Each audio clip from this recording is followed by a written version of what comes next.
Welcome, everybody, to another rendition of the Lone Wolf Show. I'm the Lone Wolf, and you're watching www.witchcrafttv.online. And we have the WitchCon special series for the presenters in 2026, starting February 20th. And we have a very special guest backstage. But before then, I want to run this intro clip.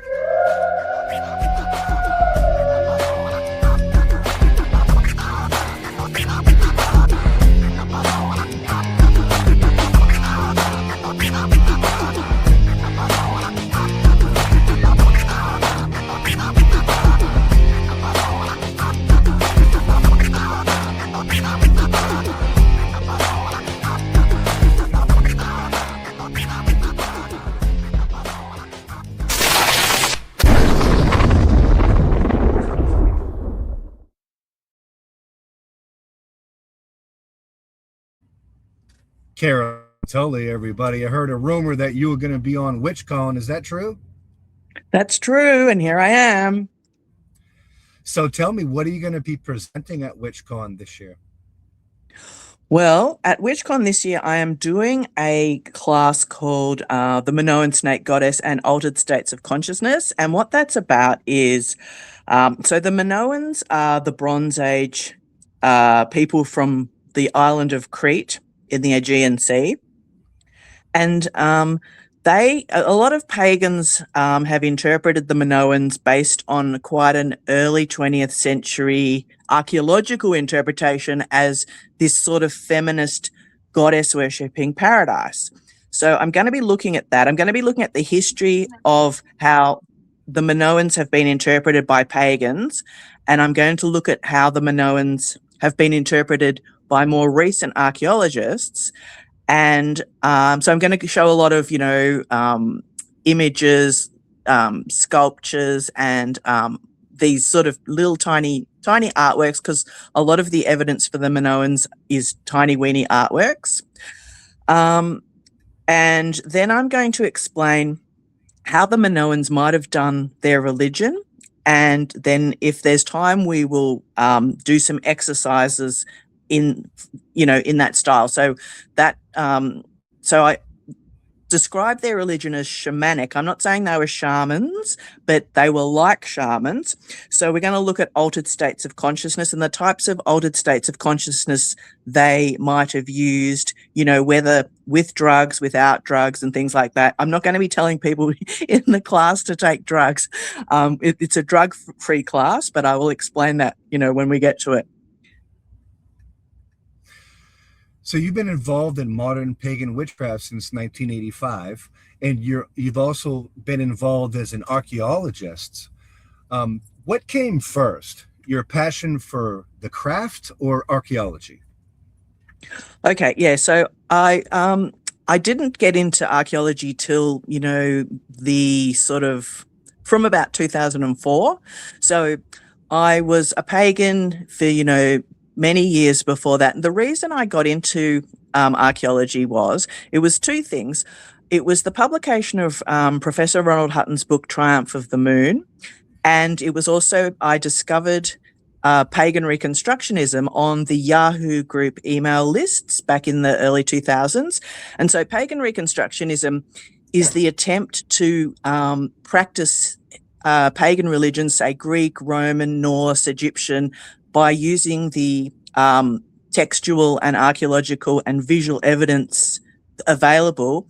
And that's in contrast to what I would call neo-paganism, which derives really from a Wiccan model. It's like Wicca, but without the initiation. So it's and Wicca, of course, is based on a ceremonial magic model. So neo-paganism really derives from Wicca via earlier ceremonial magic, say the Hermetic Order of the Golden Dawn. It has, casting the circles, invoking deities. It's quite hermetic. Whereas ancient pagan religion, well, it wasn't magic, one. There was magic there, but official religion wasn't magic. It was, going to the temples, worshipping, say, the Greek pantheon and things like that.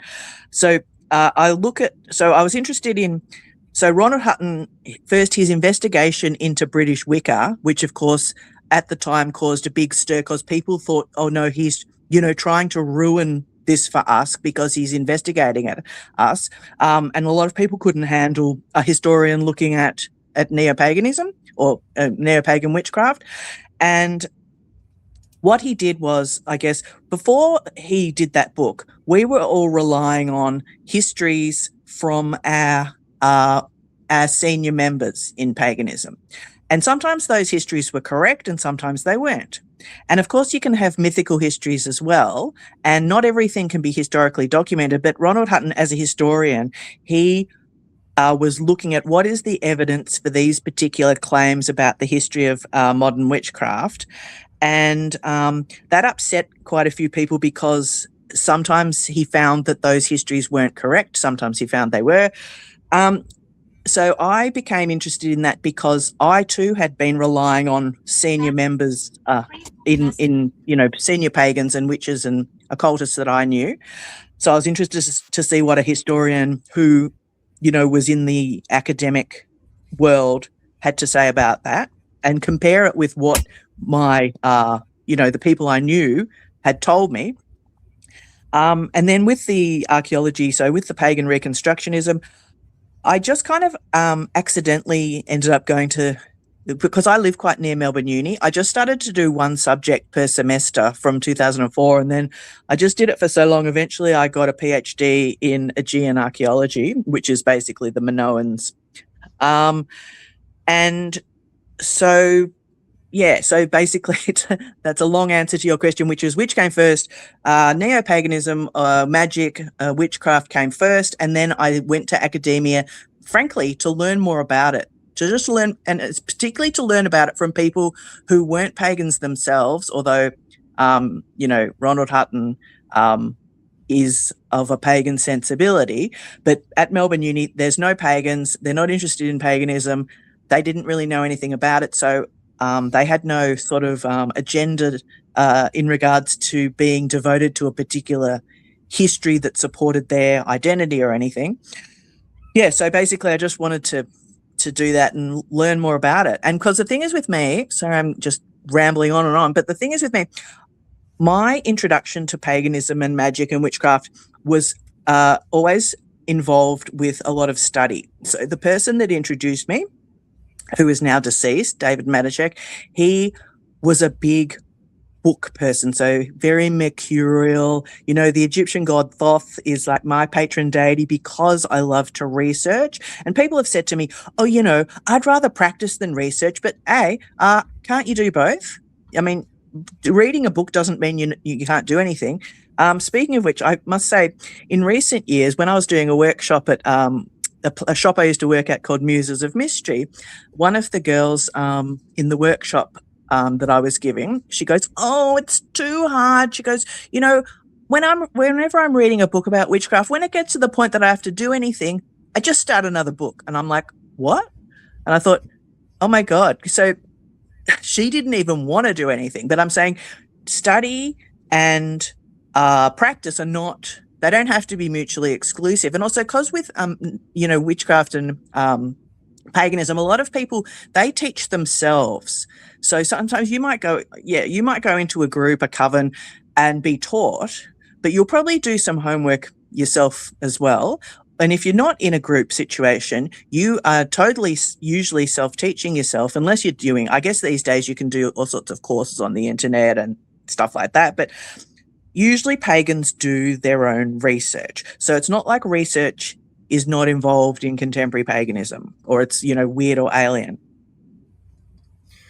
So I have a question for you when it comes to, let's see, casting the circle.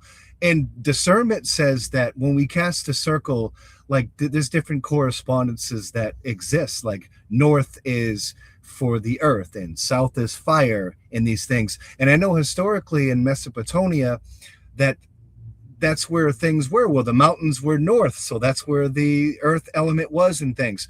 Do you think that's the origins of the way that the universal circle casting is, or historically, what's your opinion on that? Well, it's an interesting question because in Australia, everything is the opposite to the Northern Hemisphere. So, for example, for us, north is hot and so that's fire. And for us, south is cold, so that's earth. East and west are still the same. So I do think definitely one of the great things about contemporary paganism is that it's based in the landscape, and historical paganism as well. So definitely it's based on where you are. It's a realistic, that's why people love it. It's a realistic religion. It involves being in the actual world and looking at what the actual world is doing and the other worlds around us, like the planets and the sun and moon and things like that. So whether it comes from the ancient Near East or not, it's certainly based in the landscape. And I'd say I'd probably know more about Egyptian landscape than Mesopotamia. So definitely the Egyptians, their whole religion is based in the landscape. Say, for example, the god Osiris, he is really the god of the fertile Nile, where the Nile river fertilizes. And, the god who tries to kill him, Set, he's the god of the desert. And, Horus is the god of the sun and things like that. So it's totally landscape based. So in Australia, not only have us colonists come here we've just brought this Northern Hemisphere system. That's why Australians still celebrate Christmas in midsummer, because December is midsummer here, and it's ridiculous. And we have these, we have snow, we spray paint snow on the windows, and we eat these roast meals and stuff, and it's boiling hot. And really, we should actually move not only the calendar, but also things like astrology. Everything needs to move 6 months round, so it's actually happening at the right time. But a lot of people who are not pagans, they don't realize that these things are based in the real world. Like, they don't realize, say, astrology, say the sign Capricorn. One of the reasons for the characteristics of Capricorn is that it's was a winter sign in the Northern Hemisphere, and it's not in the Southern Hemisphere. So really, should we move it around? So really, we're having Cancer at this time and Capricorn in June. Another thing you could say, well, also in regards to the Sabbats and also, say, astrology, there's really good Indigenous Aboriginal Australian astronomy, and they also have these amazing seasonal calendars in different regions. So Australia is so big, every region is different. So I'm in a region where we get basically 4 seasons, but up north it's really tropical, and they just get monsoon and then the dry. Actually, I've never actually been there, so I don't really know exactly, but I know they get the monsoon and they're having it right now. So I think paganism still has a bit of a way to go in regards to moving beyond just transplanting the wheel of the year straight from England to here, because it doesn't necessarily fit. Some people, very perversely, even insist on celebrating a Northern Hemisphere wheel of the year here. I can see why you could do it, and sure, they're allowed to, but it seems a little weird in regards to the actual landscape. So in your bio, it says that you've been involved since 1985. In 1985, or, preliminary when you first started having this fire for the craft and things, at the time, who were your inspiration for what we would call contemporary pagan leaders, witchcraft leaders? Who were the inspiration of that time? Yeah, good question. Because back then I didn't know anyone. I knew my boyfriend, who was the one who introduced me. And in 85, I distinctly remember going, wow, imagine if I ever met any other people who were interested in this topic. And now I know so many people, it's like unbelievable. So my inspiration at the time, well, basically he told me to get The Spiral Dance by Starhawk, because he was more of a ceremonial magician, and he thought witchcraft was a bit, girly. He'd been a witch, but he decided he was going to be a ceremonial magician. And so he he said to get the Spiral Dance by Starhawk, which basically that was what introduced me to the Sabbats. And then we knew these people who lived in the country who were Alexandrian Wiccans, but I at the time didn't know that there were different types of Wiccans. I knew there was Wicca, but because Starhawk had never mentioned Alexandrians, and I hadn't read any British. I think I might have had Doreen Valiente's ABC of Witchcraft, but I didn't have any other. I'd never heard of the Farrars or anything. So we ended up moving up to the country and lived with these British traditional Wiccans who were Alexandrians. But even then, it wasn't clear to me. I didn't know the big differences between Gardnerianism and Alexandrianism, and we didn't really think about it that much. We were really more interested, or at least I was, in learning magic as a type of method to make things happen, to cause change in accordance with my will, because I should really say my boyfriend who taught me all this, he was a Thelemite as well. So I really had in fact, the first book I ever read before Starhawk, I read The Confessions of Aleister Crowley. And it was a ridiculously big, huge book. Actually, I've got it like right here behind me. I'm going to insist on you showing. It's right there. I don't know if you can. It's probably really blurry. Anyway, so the Confessions of Aleister Crowley, and I really didn't even know who he was, but I don't know why I thought I should read that, but I did. And it probably took months because it's so fat, and I probably didn't understand any of it. So I was interested basically just in anything I could get. One of the sources, but it was basically these Wiccans, my boyfriend, and a guy. So my boyfriend, how we met these Wiccans was my boyfriend's friend Tim. His dad had been a witch, and he knew these Wiccans, but he had died, and we had inherited his book collection, and so I also basically just used to go through that book collection and, pick out things that looked interesting. Like there's a really good book called, it's called The Waxing Moon, A Gentle Guide to Magic by Helen Chappell. And it had these really nice drawings in it, line drawings. And you can still get it on, secondhand and things online. But I don't know if she ever became particularly famous or anything. So my first experience was really, ceremonial magic, American, like what I now know is reclaiming witchcraft with Starhawk through the book, The Spiral Dance, then meeting these Wiccans. And then those Wiccans that I met, they also introduced me to the alternative lifestyle scene in Australia, well, in the state that I'm in. So they were back to the earth people. They didn't have electricity. They lived in the middle of a forest. There was no hot water. We had to light fires if we wanted, to heat water up to have it. Well, they didn't really have plumbing, so you'd have to have a bath in like the dam, which is, I don't know if Americans use that word, the dam. Let's call it the pond. Yeah, so that's how I first got into it. And because it's such a big topic and so interesting, so my boyfriend, he sort of had the curriculum that I was supposed to be following, but I also had my own interests that I would sort of research as well. And I do a ritual, or I design a ritual, and there might be something difficult that I didn't know, like, oh, should I put this in? And I'd say to him, well, if I put this in, if I do this, is this going to happen or is this going to happen? And sometimes he wouldn't answer me. And I used to think, oh, he just wants me to work it out for myself. But it may very well have been that he actually didn't know the answer himself and he just wanted to look cool. So I don't know. So in your bio, it says that you've published a few different articles and also a book.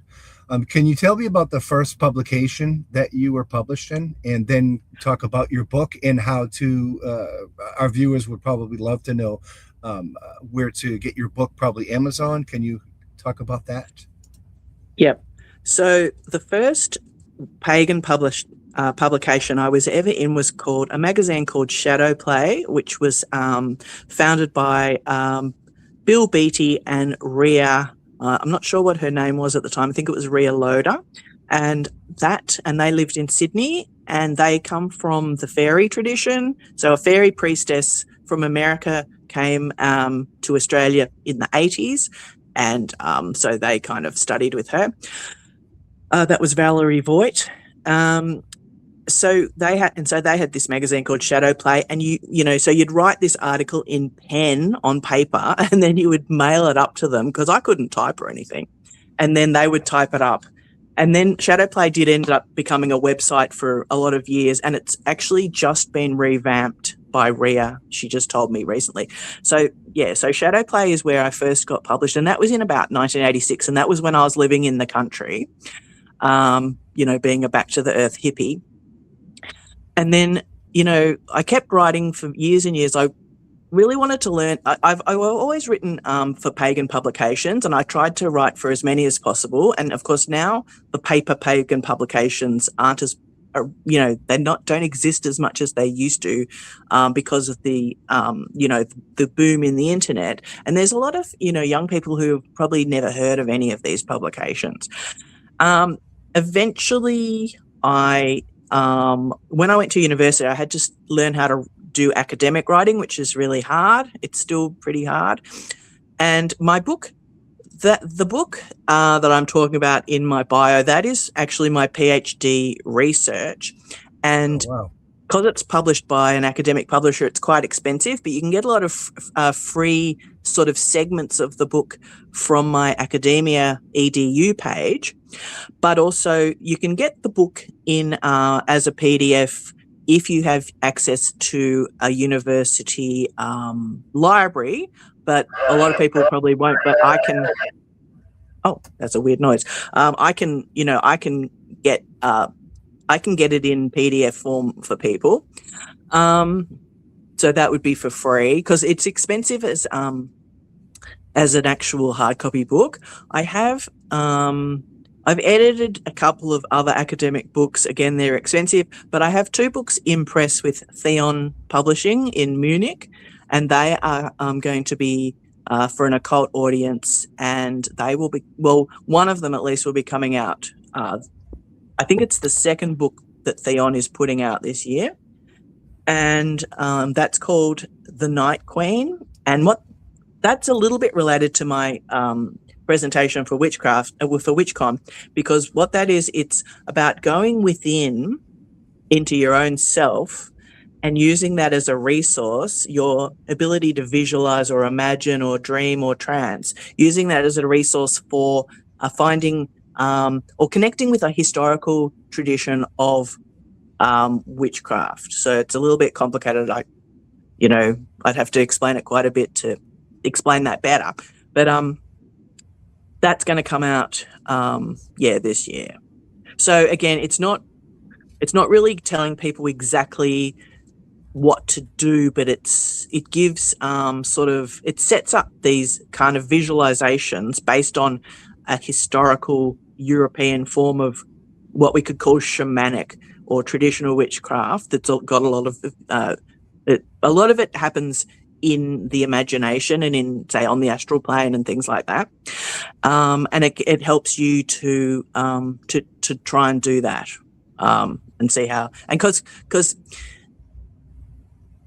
instead of joining an external tradition, say like British traditional witchcraft or something, this is really an internal shamanic journey type of thing.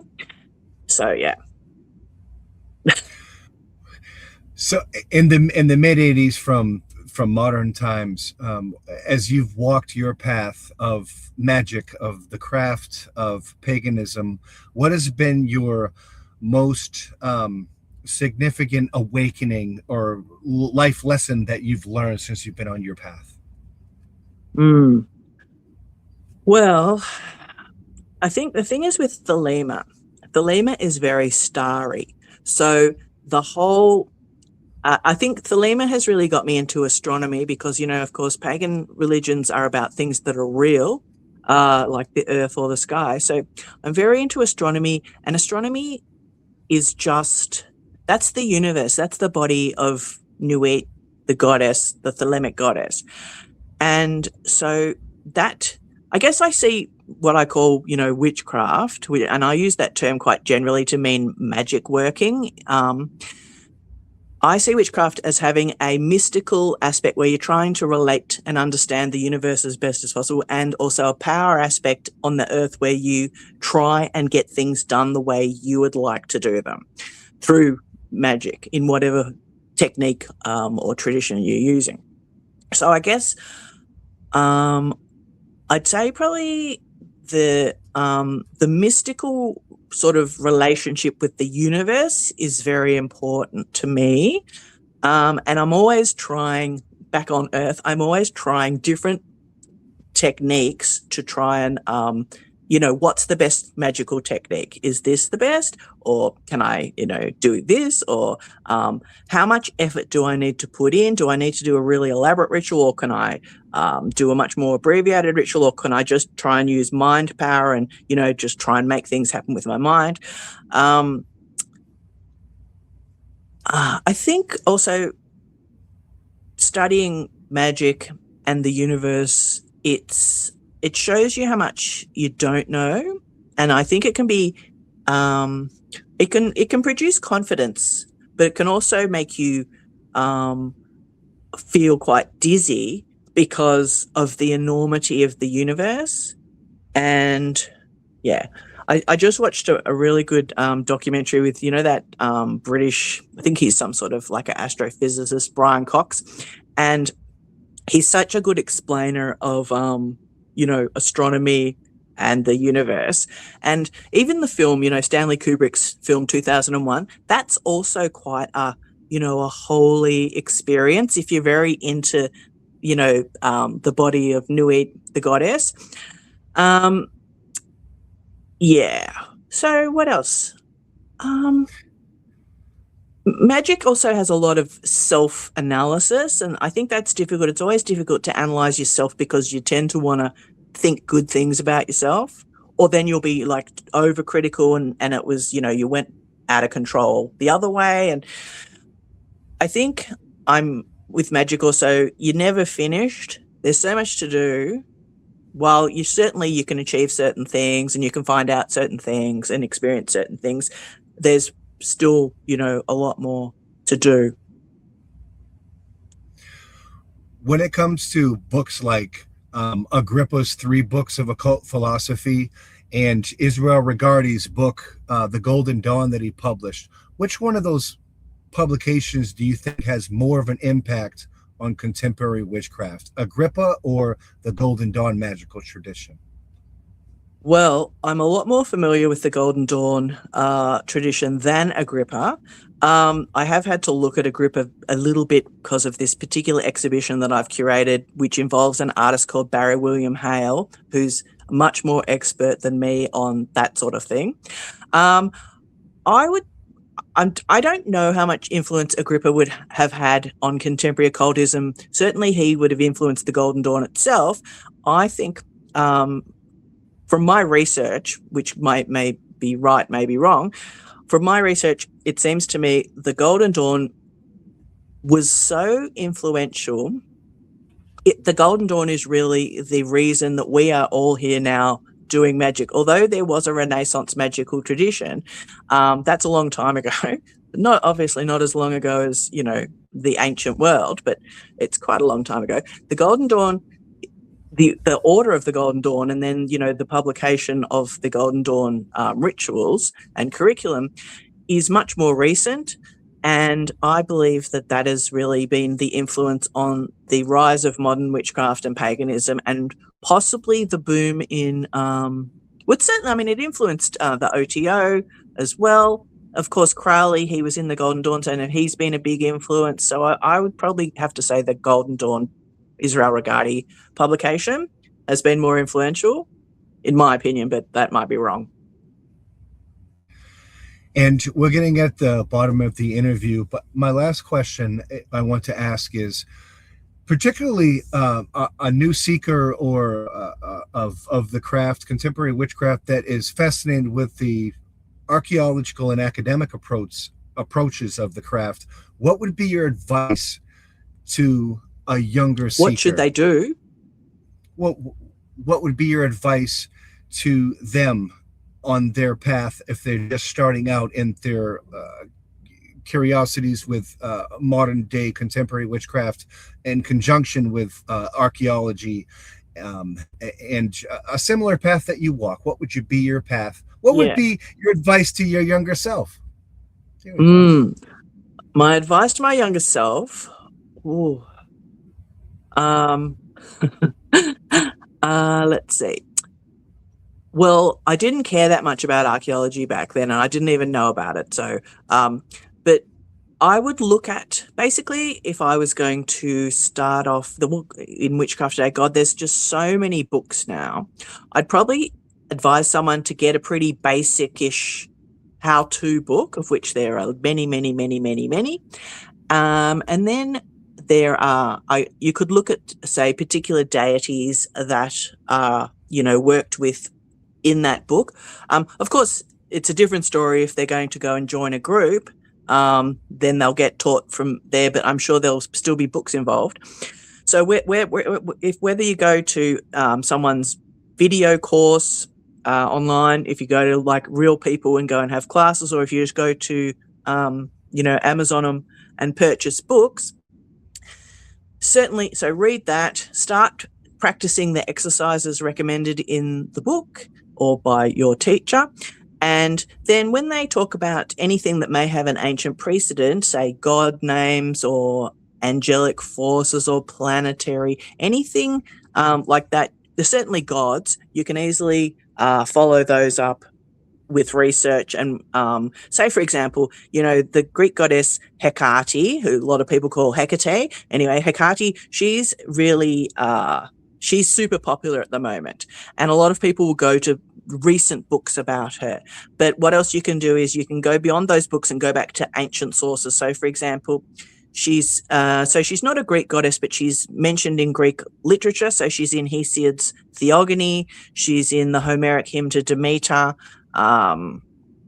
There's a lot of artwork of her. She also changes over time. So you could, because a lot of people really like her as a sort of a spooky magic goddess, but that's actually how she was in the Roman period. So early on, when the Greeks brought her into their pantheon, she was not a spooky goddess of magic.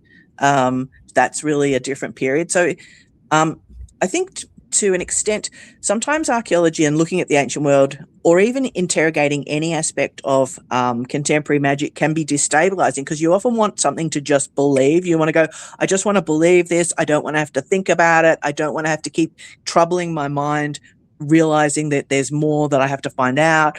I think the thing is with magic, I think if you're honest, you've got to accept that it is going to be troubling. There is going to be more to find out. Things might not be what you thought they were. What you find out you might not like. It's all just grist to the mill. But with, say, a goddess who changes over time, you might go, okay, I really like Hecate in her spooky, magical underworld aspect. I know early on she was a bit different to that. I choose to work with her in this particular aspect. And I think, I just think with contemporary paganism, you owe it to yourself to be aware of how these gods were perceived in the ancient world by the people who kind of worked with them in, when this was the religion going on, which it isn't now, only amongst us pagans. When it was the religion of society, say in ancient Greece, how were these deities perceived and treated, and how did they behave, and what do the texts say about them? And all these things are available in English. And there are, there's just so many, I don't know who's doing videos on that sort of thing, but there's just so many resources now for anyone who wants to know anything. There's just like a bazillion resources. There's probably a lot of academics who also write about this sort of thing, who try and bridge, because some academics are not pagan, so they don't really tend to bother trying to explain anything to pagans, but some academics are pagan and they have an interest in explaining and helping contemporary pagans bridge the gap. Because a lot of academic work is not available unless you have access to a university library to get the electronic articles, but a lot of it is, and a lot of people do. It's called engagement. It's where you're meant to engage with non-academic audiences. But with, say, researching a goddess like Hecate, the books about her, so Hesiod's Theogony, Homericum to Demeter, other books about her are totally available. They're not like books you couldn't get, secondhand or new or anything like that. So some people don't want to research, or some people find that tiring. You don't have to do that. But if you like doing that, it's a fun and pleasurable thing to do, although it is very time consuming. Caroline, thank you so much for coming on the Lone Wolf Show right here on www.witchcrafttv.online. Caroline reads tarot and is a regular workshop facilitator on a range of magical subjects.